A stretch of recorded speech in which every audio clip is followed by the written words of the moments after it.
Time for a look at the day's top business news with Brian Quinn.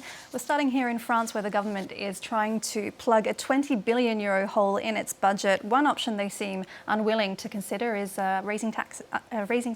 Indeed, that is correct, Karis. France in a real bind with its public finances here. The latest data this week shows its 2023 budget deficit at 5.5% of GDP. That is well above its expectations of 4.9% and far beyond the 3% limit that the EU countries are supposed to respect.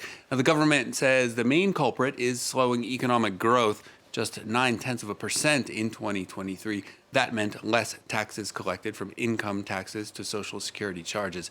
Government now has to fill a €21 billion hole just to get its 2024 deficit down to 4.4%. It has already announced €10 billion in spending cuts, with more to come this summer. Most economists say spending cuts alone will likely not be enough to plug the gap, and that tax hikes will have to be on the table. So far, though, the Macron administration is sticking to its guns, saying that is not going to happen. Here's Prime Minister Gabriel Attal last night. My first red line is to not raise taxes on the middle class, working French people who work their whole lives and always earn a little too much to qualify for assistance, but never enough to get by comfortably on their own. Second red line, I will not raise taxes on those who create jobs for French people. But many people are calling for tax hikes, not on France's middle class, but on corporations and the wealthiest. So the worse the situation has gotten for the French public finances, in fact, the better it's gotten for the country's most wealthy citizens.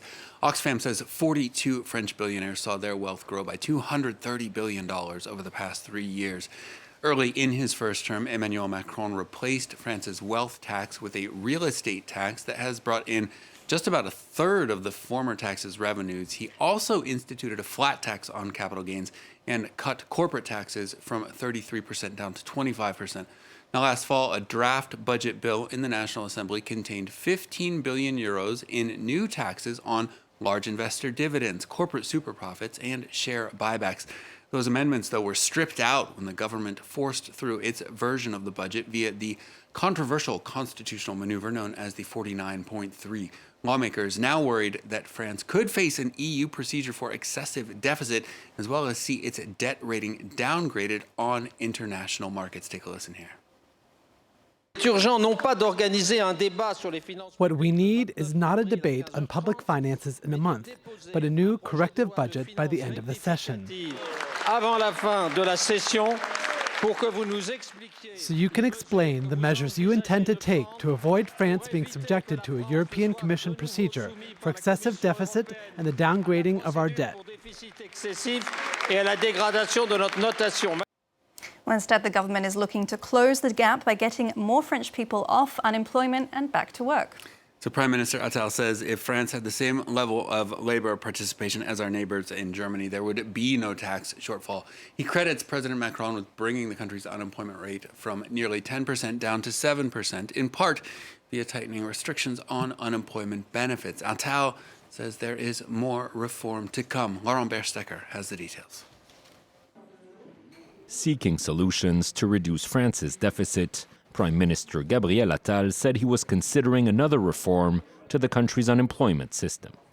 The aim is to reach full employment and to have more people working. I'm not trying to go after a particular group or to attack the unemployed, but to shake up the system and encourage people to go back to work.